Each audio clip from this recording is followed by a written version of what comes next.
All right, so we just discovered that this is episode 19. Everyone listening's like, you do this every single week. I said, what episode is it? Because episode 20 is 5 months of podcasting. Which is, we started in December. That's amazing. Yeah, cheers.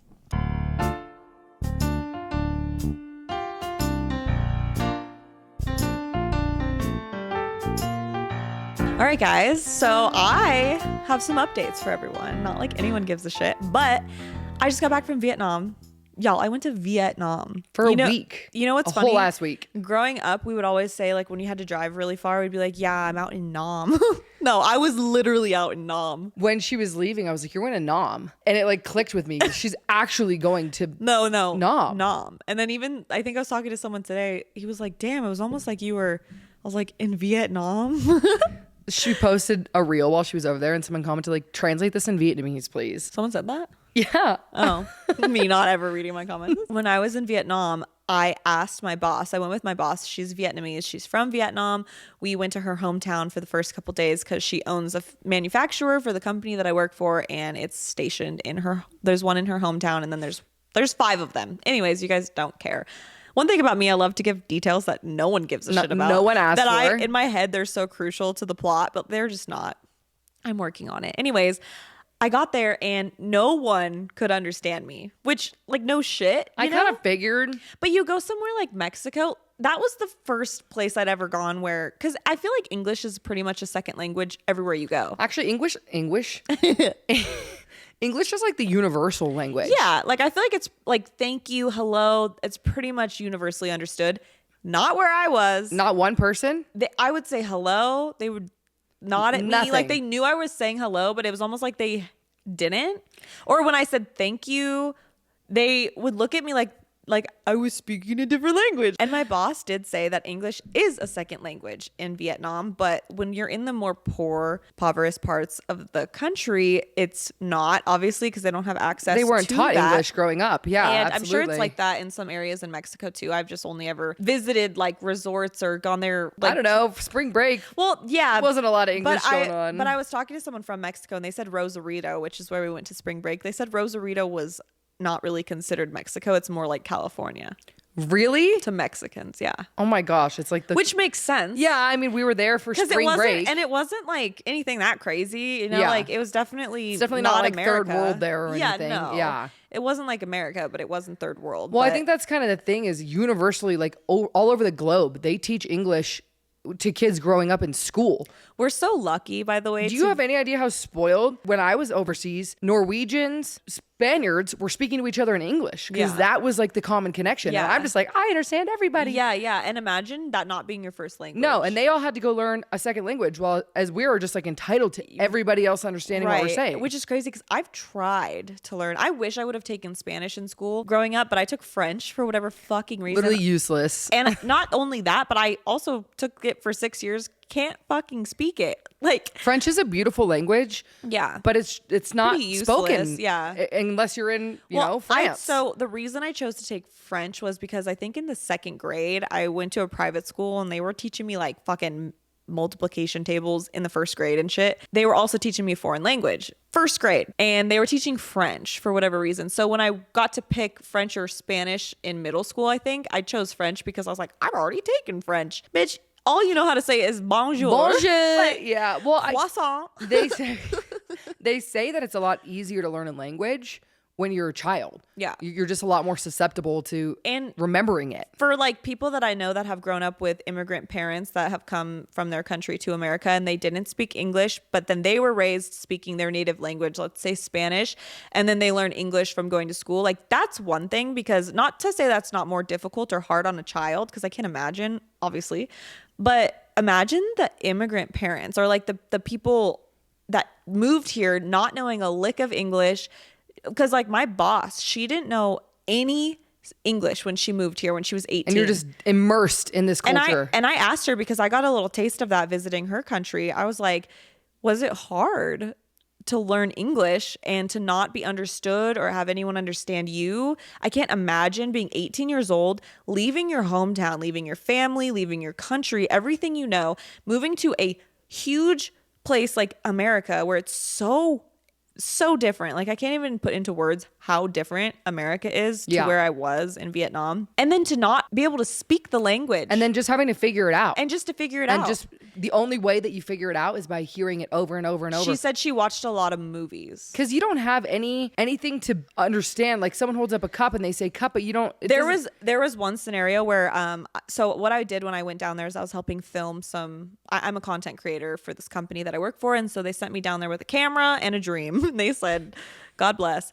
And so when I was there, she had some cousins that we were staying with. I was packing up my equipment and they were letting me borrow like a gimbal and like some tripods. And so I was trying to play with their tripod, and I am equipmently challenged. Like I couldn't, especially when it comes to tripods for whatever reason. And so I was playing with this tripod, and it was super, I extended out all of the legs, and it was still really short. And I was thinking like it needs to be at least eye level with my boss for when we film the interviews and stuff.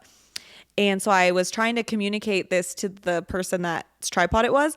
And I was like, does this tripod go any taller? And I was like motioning like taller. Does it go any taller? I swear they were not nothing. Like they had no idea. So he finally pulled out his translator. I thought I was doing a good job at like trying to like verbalize what's going on. Taller, you know? No. You probably look so fucking crazy. And so then the second that I showed him, or I said it into the phone, and he like extended, he's like, oh yeah, it raises, you just have to do this.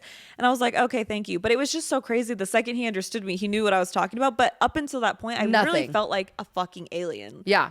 And can you imagine crazy. Moving? Like, just being being completely yanked from your own culture? Would be so lost. They come here for a reason, right? The American dream, right? I know that it's scary and it must be really, really extremely difficult. Like I give so much props to anyone that's taken that jump in life, because I can't imagine what that'd be like. I'm fucking afraid to move jobs, and people are straight up leaving their whole entire life, the continent, to go to a place where they don't speak the language, don't know a soul. But I understand why they do it, because we're so blessed. Like we will never have to worry about that. We are living in a place where people risk their entire life to come here for a better life. And Vietnam, don't get me wrong, it was a beautiful country. The people were super kind. It was really cool to see a culture that I have never experienced firsthand. Very simple living. It almost felt like I was in a movie in a sense, because everything that I was seeing was stuff that I had heard about or that I knew existed, but to see it like practiced and like to see it firsthand is I was like, holy shit. Because Asia is not somewhere that a lot of people get to go, because it's so fucking far away. 22 hours of travel time on a plane. Absolutely. And like if you're gonna plan you're gonna go to Europe and Italy and you're gonna go somewhere where like you can at least speak the language, or I don't know, maybe people go to Asia, but I've never been big into traveling. I've just never had the opportunity, so I never thought I'd be in Asia. But anyways, I'm getting sidetracked now. Seeing the way that life is there, and this isn't to say in all parts of Vietnam are like this. Obviously, I wasn't able to visit the entire country while I was there, but we went to a couple different places, and there were two specific cities that I remember visiting. One was very, very poor. And I remember before I went, my boss was like, it's very third world country. When you hear that, it doesn't click with you. No, because it's like, okay. You don't have any concept of what third world actually means. No, and I thought she was being like a little bit dramatic and, just like trying to brace me for the worst. Yeah. And not like it was bad, but I was a little taken back. Shell shock, right? Few days, just because of how, A, the cultural shock, and then B, the people and the way that they live. It was so hot, and no one has AC there, and everyone rides on a moped because cars are too expensive and houses are too expensive. So they live above their little shops, and people make money by just selling food that they farmed, like literally like out on the street. Trade and barter system instead of. Yeah, it's not anything I had ever witnessed, and I know people will compare it to like Mexico, but I think obviously I haven't really visited the more poor parts of Mexico, so I'm sure it's a little bit similar because that's also a third world country in some areas. But then we went to a different area of Vietnam where it felt more modernized. It felt more familiar. It felt more established. Like shops were more put together and streets were cleaner and people looked like they weren't dying of a heat stroke and living in the street. And I mean, when I was in Saigon City, there were just fires that people would light to like burn trash on the side of the road. Well, I think that's the thing that people underestimate is luxury of convenience, where you bring your trash to the street and the garbage man comes and picks it up. You have running water. Yeah. You have a roof over your head. You go to the grocery store, you buy food with the money that you made at the job that existed because there's work to get. And I was curious when I was there why they were so poor, you know? Because it never really has made a lot of sense to me because I'm not from a poor country. And my boss was giving me a lot of history lessons like as we would drive through, and she just said that there weren't a lot of job opportunities because there were so many people and not a lot of jobs. And that's why they lived the way that they did. And that's why a lot of people did like really hard physical labor out in the grueling heats. And when I say it's hot, I mean like 100 degrees, 100% humidity. No one has AC. There's nowhere to go to like cool down. Like animals, people, everyone just baking in the sun, and they're used to it. Because you're so close to the equator there, like you don't get a break from that heat. Yeah, like you take whatever job you can get, basically, is what I'm trying to get at, and it's usually farming. There's no options. There's a lot of agriculture and land, so that's a lot of what people do, and it's like women, children, men, everyone. And I think like the working age is like 14 and stuff like that, and she was telling me that they don't have machines to do the work for them. So like, for example, she was showing me like we were driving on a road trip we drove 6 hours to another city called Dalat, which Dalat was the city that I was speaking of that was much more established and a lot cooler. Not like cooler, but like it was not as hot. The temperature was cool. It was also pretty cool. Yeah. But it wasn't as hot. And as we were driving, we were passing all these farmlands. And she was like, do you know what that plant is? That all those yellow leaves? And I was like, no. And she's like, those are rice fields. And then she was explaining to me how they get their rice, because rice is like a single grain of rice. Yeah. They don't have machines. So they hand pick it and they have to like roll it or like shuck it to like get the grain out of like the seed that it's in. They do it by hand in 100 degrees in the sun. And they're grateful for that work. Yeah. And like, 100%. These are the things, and they don't complain. I'm sure at all. It's a much more simple way of living, right? Like you get up, you do what you need to do to provide, to survive. It's not like everything and this is why it's called the American dream, right? Yeah. You can go to America, you can start a company, you can start trading on Amazon, you can become a real estate agent. Like you can do anything here and there is no end to the amount of money you can make here. Yeah. Where that opportunity, because this is something I had a conversation with a friend about this when I was in Spain. I was like, they live so simply. It looks so nice, and they nap and they eat good food and they're just so much more calm. But he's like, they do not have the opportunity to do more for the American dream over here. And I think that's something that we take for granted as Americans. Because like I remember growing up in school and in history class and hearing about the American dream. And it's just one of those things that you take for granted because you're given that. That's where you grew up. You're given that. And I'll be honest, I might sound ignorant as fuck. I never understood like the appeal of the American dream because I live in America. I'm like, what's so great about America? Oh my God. You can do anything you want. But I get it now. And I think like one thing about life, and here I am getting like spiritual and philosophical, is like I'm in my era of saying yes to things. And this trip was scary and I didn't really know what to expect. And I'm so fucking glad I got the opportunity to go there because it literally, if nothing else, my videos turned out great. But if nothing else, I learned so much about being grateful and about the life that I was blessed with. And it gave me so much more respect for humans and for like the lives that people are out there living that we have no idea about. Like we're sitting here in an air conditioned house with a blanket, a glass of wine. Like you have no idea. Gonna get in our cars, drive home to our houses. Like everything is so easy and for us. We still complain. We Every still day. have the audacity I to feel sorry for ourselves and complain, which we're allowed to do that. And we're allowed to have moments. But seeing that really put things into perspective for me. Like it could be so much worse. And you hear that like throughout your life. You hear like, oh, it could be worse. It could be worse. It could be worse. It changed me as a person. I know that sounds silly. It was only a week, but it really did have like an effect on me. And I remember being in the city, drenched in sweat, like hungry, and looking at all these people just struggling to survive while I still, not from their country, struggling, have it better than them in that moment because I have a house to go home to. I'm on a work trip being paid. I get to go home. You get to go home. Well, that's the thing about it could be worse. It's really hard to imagine what worse is until you're in that situation. You can't put yourself in the shoes of somebody else because you don't know what that feels like. You know, something that reminds me of is like I always used to say when we were talking about empathy in like a previous podcast, it's hard to have empathy for something that you don't understand. Absolutely. And I know that kind of makes you sound like a piece of shit, but for me, like I'm not a piece of shit. I'm a good person. I have a good heart. When it used to come to feeling bad for someone or having empathy for someone's situation because I had never experienced it, and then I would experience it and I'm like, oh my God, I get it now. And it took a couple times of like that happening until I was able to build up the natural ability to have empathy for things I don't understand. But I think like in this scenario, it's just something that like you can have empathy for to a certain extent. But once you see it in real life, it's like, holy shit. Well, and it's just a completely different way of mindset, the way you're brought up, the way you live. Yeah. In America, and I know obviously other countries as well, there's certain cultures that are taught that it's a very consumerism mindset. You're always striving for more, for better, for bigger, for faster, for stronger, for everything that you don't have. And it's almost that mindset of like the grass is always greener on the other side. You're always looking for something else. Like, I don't like it here, so I'm going to move there. And you move there and you're like, well, this isn't what I'm looking for either. It's like a never ending circle of being unsatisfied because the consumerism, the media, everything that's pushed on us all the time is just to be better, better, better, do more. And you're almost always feeling ungrateful and unsatisfied. Yeah. They don't have access to the same, like brainwashing consumerism media that we do. Like they do what they have to do to survive. Mm-hmm.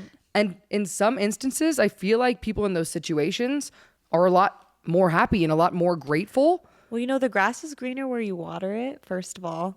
And yeah, it's like finding happiness in the simplicity of life. They're out there living in their life. And this is going to sound really morbid, but I feel like if it were me, who I am today, living that life, I would be considering every option out.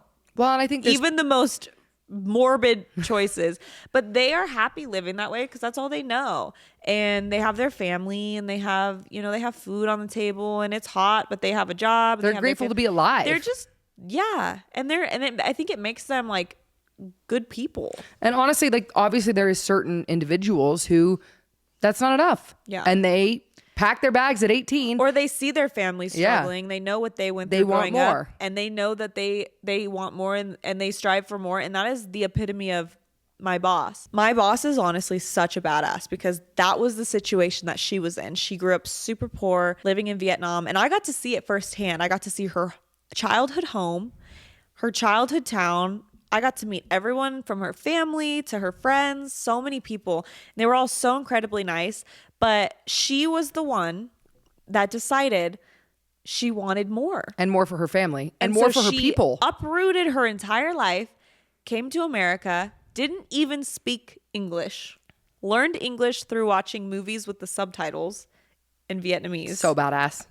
And she now runs a multi-million-dollar company that not only has changed her life and her family's life, but she's also giving back to the community that raised her. And she has 5 manufacturers now in Vietnam for her brand that she owns that create the products. And she's able to give them she was able to take hundreds of women out of the farms, out of the physical labor in the excruciating heat, provide and jobs. Give them a safe place to work, good pay, an easier job, a better life. The meaning behind the brand of the company that she owns is made to make a difference. And she really is making a difference. And she's just incredible. And honestly, just seeing it firsthand, I know that I've had an easy life and I've been gifted, even in terms of being an American, And I sometimes do feel guilty for feeling bad about my life or for feeling sorry for myself because I have friends and family that have been through more, and I know that there's worse out there, and that's something that I've struggled with. And I know that you can't compare pain and you can't compare trauma,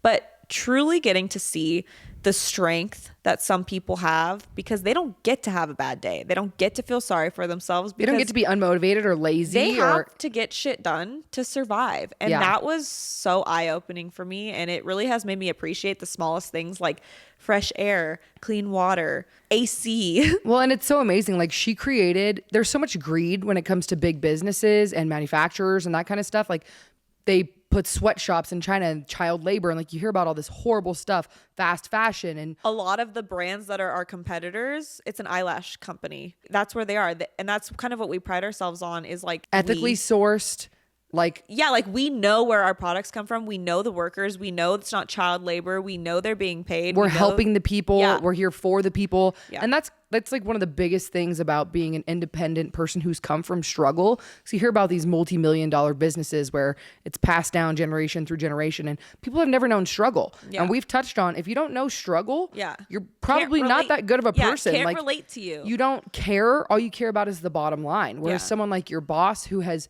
come from nothing and created not An only a empire. better life for herself and her family, but also all of Better the life for hundreds. all of her people of who have been people. struggling. Yeah. It makes you genuinely, it makes you want to be better. Yeah. It makes you want to do more. Like, I'm motivated by your story and I wasn't even there. Yeah, no, Sometimes I'm like, saying. you sit around and you feel unmotivated and you feel like there's a lot of pressure when it comes to this lifestyle, a pressure of how you need to perform and what you need to achieve and how much money you need to make. And obviously things are a lot more expensive these days than they used to be. And we don't even understand, everyone's worried about a recession. Everyone's worried about the election year. What are we going to do?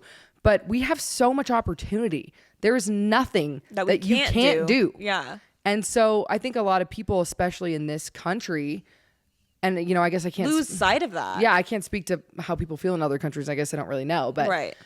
I know that there's a lot of unhappiness here. There's a lot of depression. There's a lot of unmotivated, victim People mindset. feeling sorry for themselves. And I think a lot of people focus on the effects of what's around them, controlling their happiness, rather than creating happiness inside of them. Yeah. Because creating happiness inside of yourself is the only way that you can truly be happy.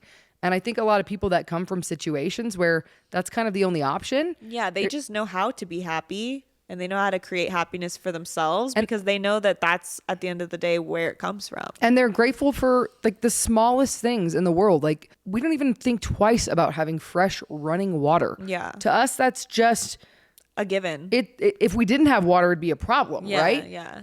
That Flint, Michigan, they didn't have water. That was a Yeah. huge thing. That's pretty common in some third world countries. They don't have running water. Yeah. They don't have medicine. They don't Yeah. have the things that we take for granted every day. And we're Yeah. so miserable because all of the outside expectations that we hold, that's where our happiness comes from. I feel like the bar is always being raised here where it's like, if you're not doing this and if you're not accomplishing that and if you're not here, then you're not anything. And if you just take a step back, I know it's hard when you're so consumed and surrounded by this way of thinking and this way of being. And I'm not saying it's a bad thing. Like, it's motivating and it's inspirational and it pushes you to be better. And that's great. But if you can take a step back and really just stop and smell the fucking roses, I know that's so cliche, but seriously, like, if you have a roof over your head, if you have shoes on your feet, if you have drinkable water, a shower, just remind yourself because it could be so much worse. Absolutely. And this is a little bit off topic, but kind of the same sense. I think it's an uphill battle being a woman in this day and age. And I think it's so unfair how wanting to be a homemaker, being a good wife, being a good mother is kind of attacked, because I think being a woman is such a beautiful thing. Being able to be a mother, be a provider in that own sense where you're taking care of your family, you're making the home, you're raising the children, you're providing in a different sense is not something that's really accepted anymore. It's almost shamed. Like, why aren't you working and doing that? And there's so much expectation put on a woman's shoulder for what she needs to be, but also still the expectation of being the wife and being the mother and being all of those things and also working and providing financially. Yeah.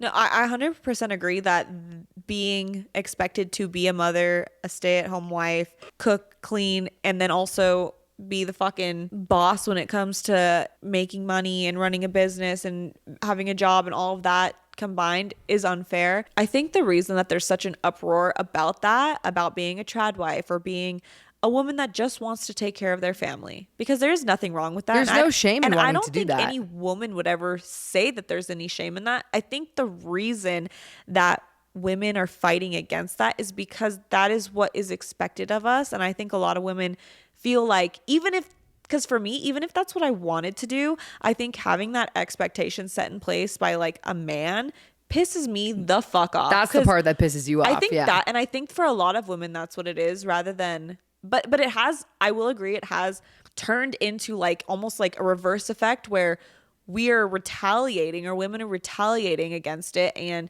you do feel a sense of shame for wanting that nowadays because it's such a boss bitch, like own a business, run, like make $1 million, like be a boss bitch. Like, can I be a boss bitch that also wants to take care of their family? But like, is that not being a boss bitch? Right. But then it's also like, that's a lot of weight on your shoulders as a woman, because personally, I feel a strong desire to be. No, I'm saying like, isn't being a boss bitch, it could be like, I'm saying being a boss bitch could either be taking care of your family, because it takes a boss bitch to take care of your family. But it also takes a boss bitch to be the boss of like a company. 100%. I'm saying like either way, you're a boss bitch. You're still a boss bitch. You're still successful if all you ever did was take care of your family. 100,000%. Like if that is your journey, then follow that journey. And I think responding to you respectfully, because I see where you're coming from, because I know that that's like how you feel. Like you would love to be like a stay-at-home mom and like take care of your family, and you would be such an amazing mother, and you would just create the best family and the best home life for your kids, and you would be amazing at that. And you would also be an amazing entrepreneur, business owner, whatever you wanted to do, you would be great.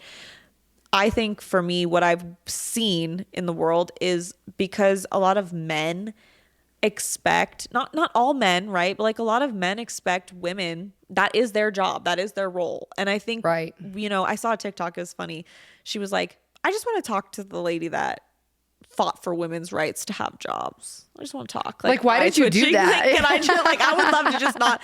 But I think the reason it's such an issue is because of the power dynamic that it gives men over us, because they feel like they're in control. They're in charge. Like, I think that it's like, can we choose to do that?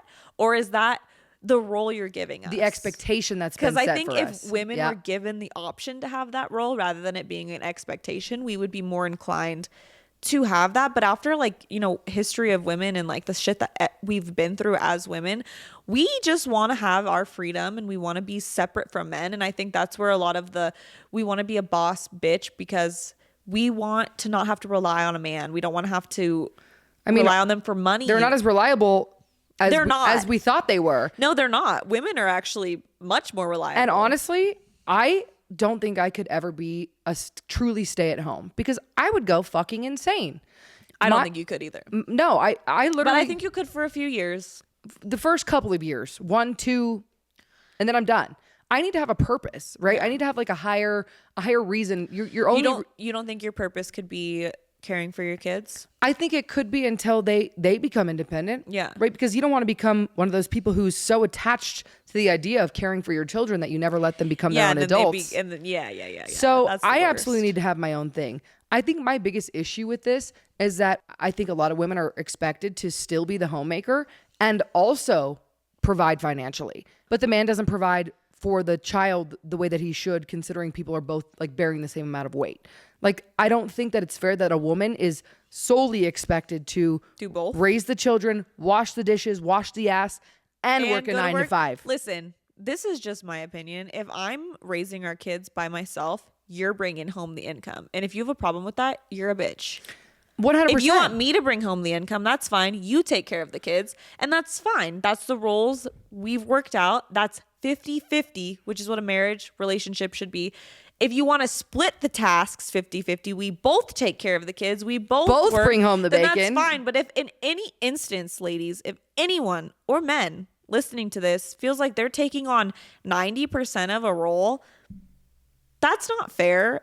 And you need to address that with your partner, because that's just not fair. And just because potentially your partner makes more money than you does not mean that you're working or doing any less. And that's what my point was earlier, talking about why women, I think, are fighting for that. Like, I don't want to be a stay-at-home mom, is because when they were stay-at-home mothers, what happens when they want to leave, but they can't because they have no money. And they have nothing.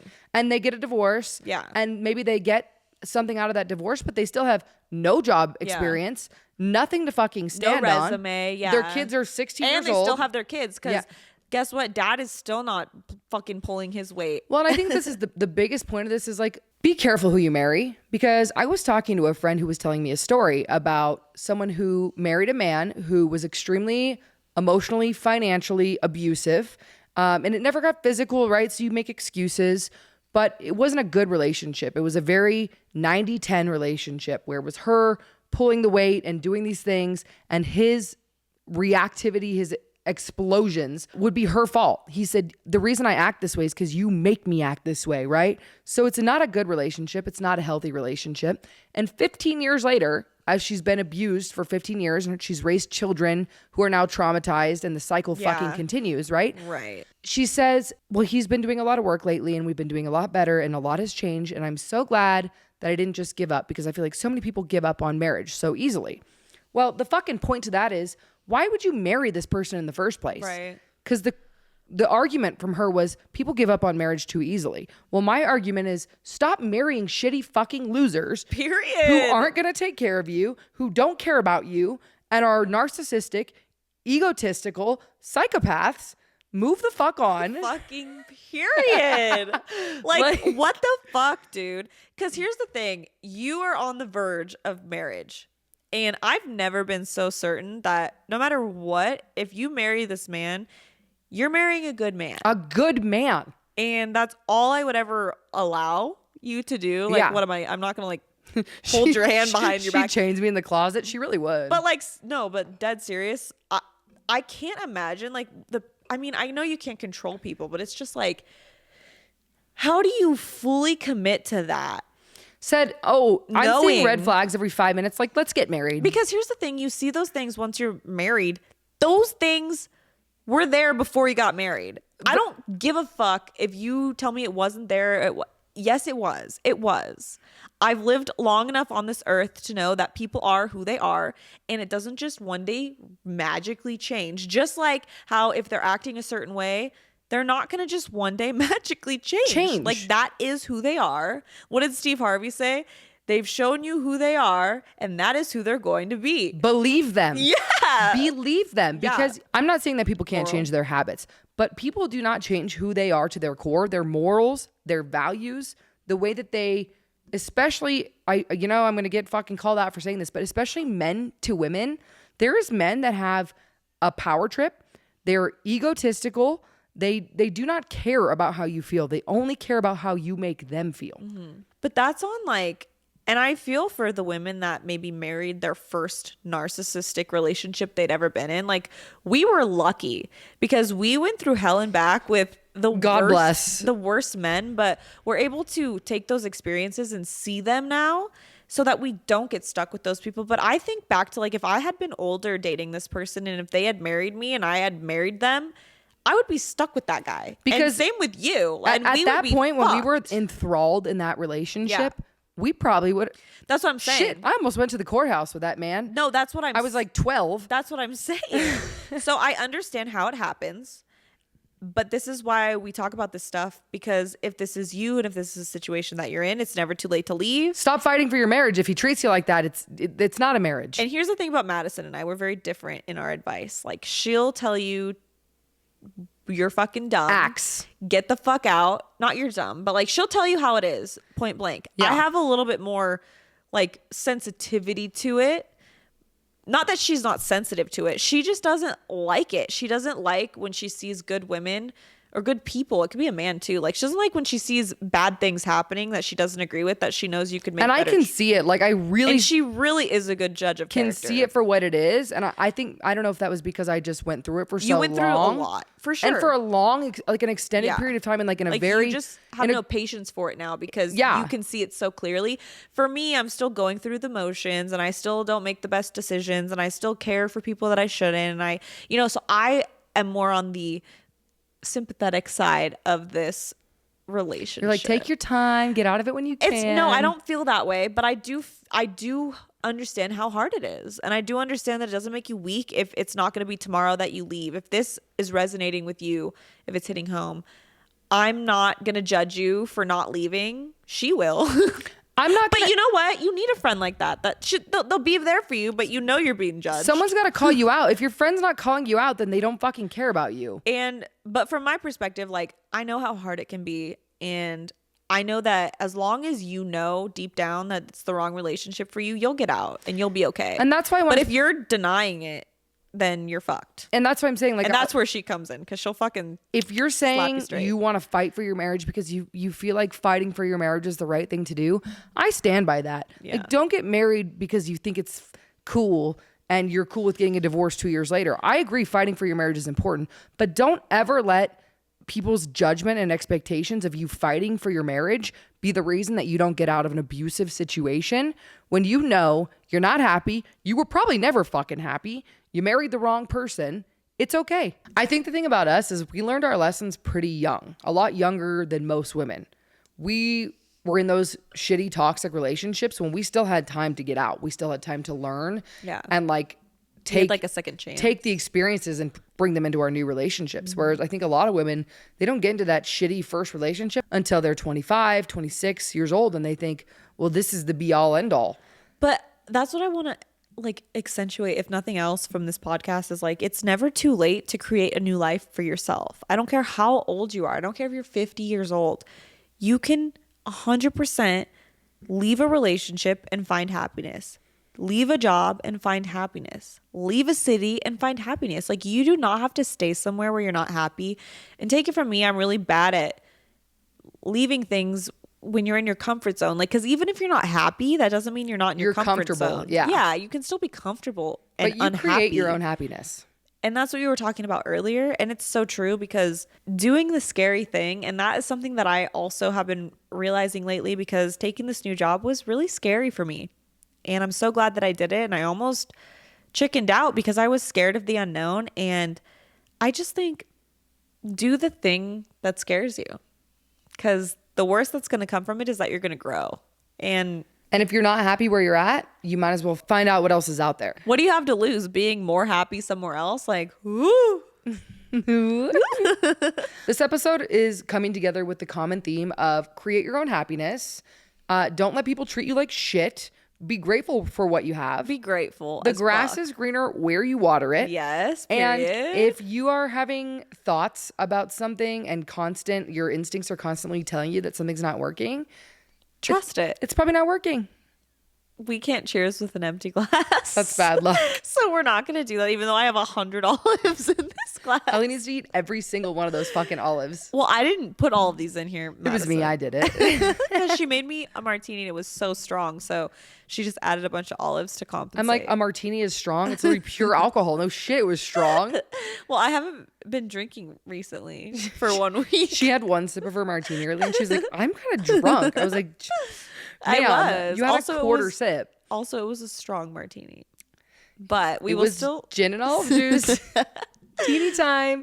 But we will still cheers to you guys and to all the powerful women out there that are out there paving the way for the rest of us and making a better life for themselves and for their family and breaking generational curses. And Bad Therapy episode 19. Next week is episode 20. This is an iconic moment for us. If you've made it this far, we're doing a Q&A. Okay, so if you have any questions you want us to answer, please leave them in the comments below. If you're watching on YouTube, if you're listening to the audio pod, DM us on Instagram, badtherapypodcast.com.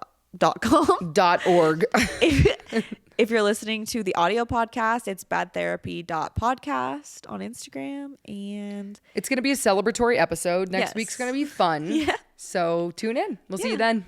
Bye.